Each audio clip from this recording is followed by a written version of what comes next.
Hey, I'm Kamali, taking you through the stories that people are talking about and sharing around the world on NewsFeed today.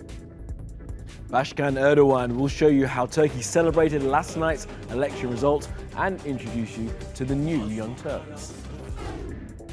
Sisters driving for themselves after fighting for years, Saudi women finally hit the road.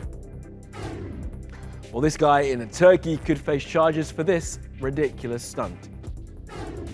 And a kangaroo disrupts a football match in Australia. It's Monday and it's animals doing stuff.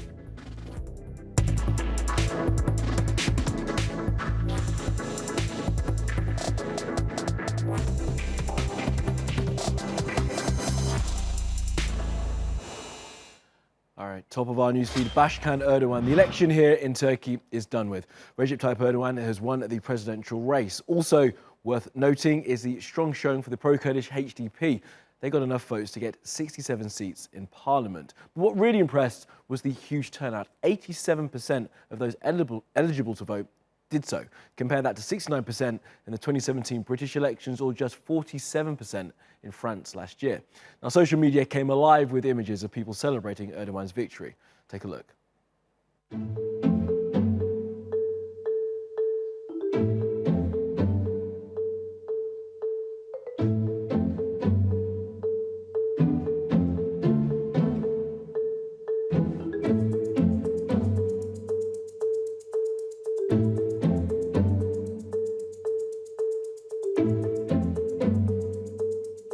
Milletimiz sandıkta üzerine düşeni yapmış.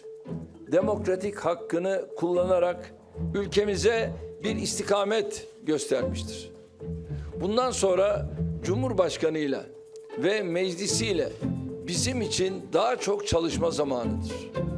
Artık seçim döneminde yaşanan tartışmaları, gerginlikleri, kırgınlıkları geride bırakıp ülkemizin geleceğine yoğunlaşma zamanıdır.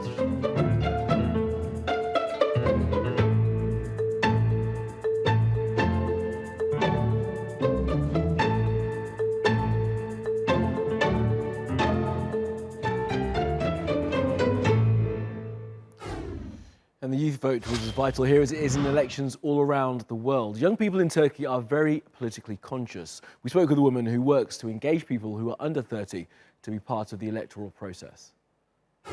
Thanks for having me. I'm Hani Büşra. I'm from the New Young Turks, which is a non-partisan civil society organization. We have been observing the elections in the past few weeks, attending rallies and talking to people on the streets. And what we have seen is that Turkish people are very hopeful and excited about the future. They have been very engaged with the elections this time. We can also see that by the high voter turnout, which is 87%. This is a record-breaking number, and this also shows how much people care about democracy and how much engagement there is. We're very pleased to see that the electoral process has gone in relative peace and in unity. So what does this mean for Turkey, of course? We hope to see a more prosperous Turkey. We hope to see the strengthening of democracy. We already saw that people were more engaged. We saw this in the streets while doing interviews. Young voters, for example, they were like 1.5 million first-time voters, and they were very excited. And the political parties, they have also tried to get these voters. They have campaigned to them, and so like the reports saying that people in Turkey are not engaged politically is definitely not true. We can say that for sure. Saying the youth doesn't care about politics is not true. We can say that for sure. And everyone is very excited, hopeful for the future. Yeah, the democracy is very dynamic. I think Turkish people really care about the democracy. Yeah, there are like new parties entering the parliament. There are new political alliances, and all of these developments will bring Turkey towards a better future.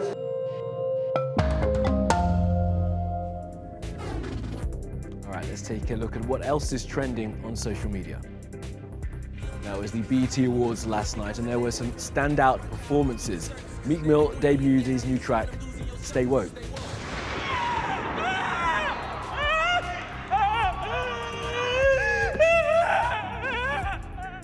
Well, Janelle Monáe also killed. Black girl never overrated. Yeah, we highly melanated. Black girl never overrated. Yeah. But Twitter's main comments were on the performance of the host, Jamie Foxx, with some saying he showed himself the complete entertainer that he is, others more concerned that a few of his jokes didn't land. You can't please all the people all the time.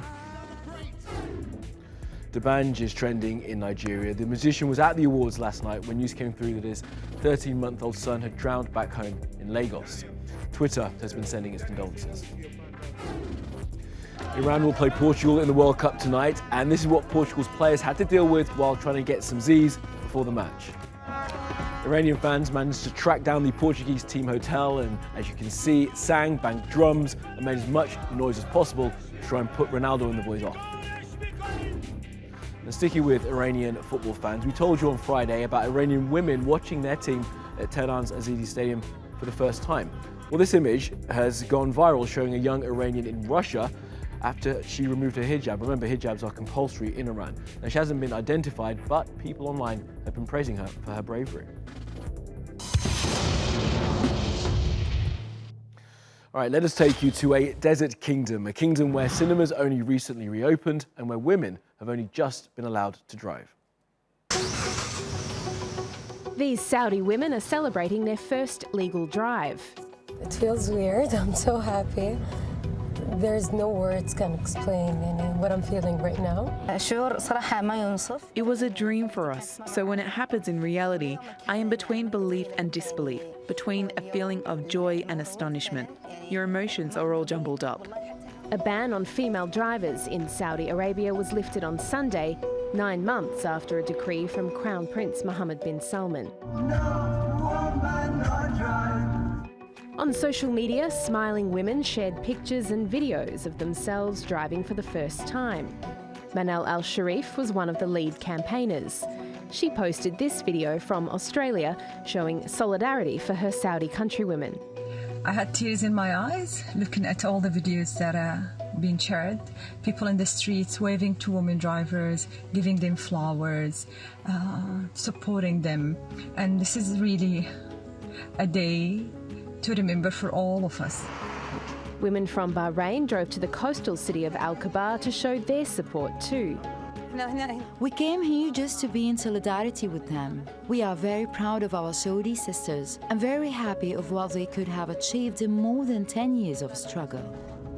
But there's more to driving than just getting from A to B. Asil Al-Hamad is a member of the Saudi Arabian Motor Federation. I'm very much looking forward to have more participation of women in motorsport. I really love the sport and I hope I can influence the next generation to join. Many of the women who hit the road on Sunday obtained their licences abroad, but it might take a while for others to get behind the wheel. Driving lessons are much more expensive for women, as are licensing fees. And it might take a while for some attitudes to catch up with the law. Personally, I think women can have their will in all fields, except in driving. I don't support it at all. Feel a bit sorry for that guy. Now, the Football World Cup is as great as I hoped it would be. There have been some incredible games and goals so far, and we still have 2 weeks left. I'm buzzing. For the results, see our guys on Beyond the Game, but right now we want to tell you about how football intersects with empires. Weird, right? Omar will explain. In 1998, France lifted the World Cup for the first time in the country's history. The team's star was the son of an Algerian immigrant. His 2 goals propelled France to a huge win over Brazil. With 5 players of foreign ancestry in that starting 11, the slogan after the victory was Black, Blanc, Bleu, or Black, White, and Arab. The victory was a triumph for multiculturalism. Many of those players were from France's former colonies whose parents moved from the periphery to the center of the former empire. Today, France's team is still one of the most diverse, with a total of 17 players of foreign ancestry in the 23-man squad. 12 of the 17 are from countries France once ruled. But France isn't alone in that unique regard. Portugal also has many players from countries it used to rule, from Angola to Brazil. Players like Carvalho and Pepe have elected to represent Portugal. Belgium and England too, with smaller numbers of players, respectively of Congolese and Caribbean descent. You see, as empires ended and new nations became independent, many people began moving from imperially governed peripheries to the centers of former empires, which led to a crop of talented footballers emerging from the urban areas of countries like France, Portugal, and England. But the flow of talent isn't just one way. Many diasporic players have chosen to play for their ancestral countries. Morocco has the highest number of players of foreign birth in Russia 2018. Senegal and Tunisia also have benefited from the return of talented young Frenchmen in their diaspora.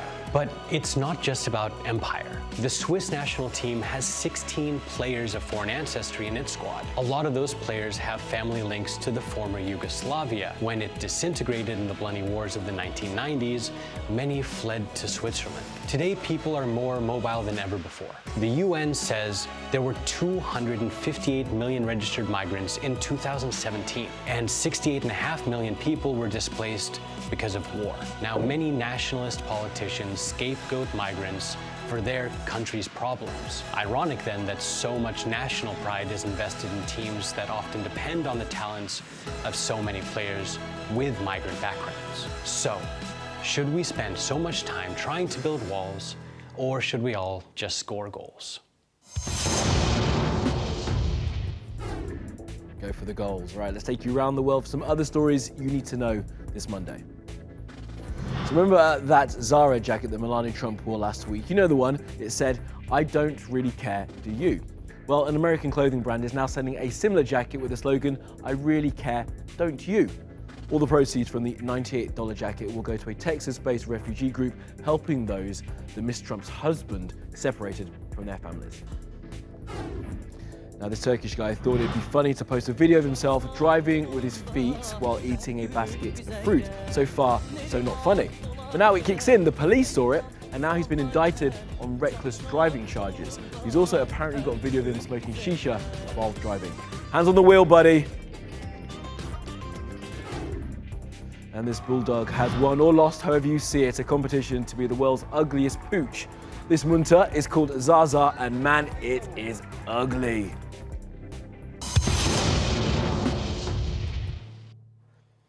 Now, people who climb Everest spend thousands of dollars to get up there and then apparently leave thousands of tons of rubbish behind. Have a look at this.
And for Monday's Animals Doing Stuff, we have a real-life socceroo. After raiding the pitch in Australia's capital, Canberra, and causing the players to scatter, the kangaroo decided to take a chill in the penalty box. It then tried its paws at keeping goal, not too good, and then it hopped it when the feds came. Good game. Well, that is your lot from the NewsFeed team. You'll find us 24/7 on Twitter, YouTube, and Facebook. Follow, subscribe, and add. See you again tomorrow.